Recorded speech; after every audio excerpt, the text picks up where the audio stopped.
Do you know this war has been going on in Ukraine since 2014? 8 years. 8 years Ukraine has been shelling the people of Ługańsk and Donieck. The narrative being sold in America is that Russia invaded Ukraine unprovoked, started this war a couple months ago, and this war, but actually is in its 8th year. Maybe Ukraine shelling civilians every day and killing thousands isn't considered war because America was complicit in the deaths of innocents.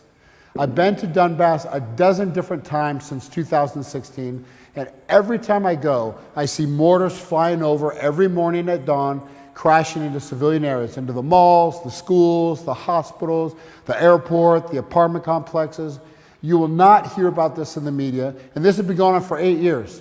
The Russian military is in these regions right now, in Donetsk and Lugansk, liberating these people from Ukraine. Yes, I said liberate. In the eastern parts of Lugansk and Donetsk, it's the first time in 8 years they don't have to worry about being bombed.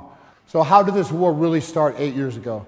Well, in 2014, the CIA helped stage a coup in Ukraine to oust the democratically elected president of Ukraine, Viktor Yanukovych.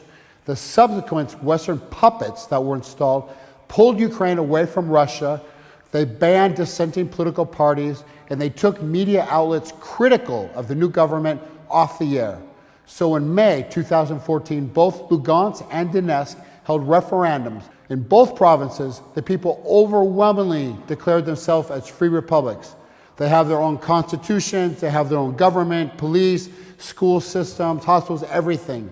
Ukraine did not acknowledge the will of the people and instead began an 8-year military campaign of bombing these people that has killed thousands and thousands. Imagine you send your kid to school every day and not knowing if this is the day that your child doesn't return home because some mortar shot from the Ukrainian army destroys the school. The Western media paints a narrative of Russia as the aggressor. But let me ask you this question. Who's going to save these people of Donetsk and Lugansk?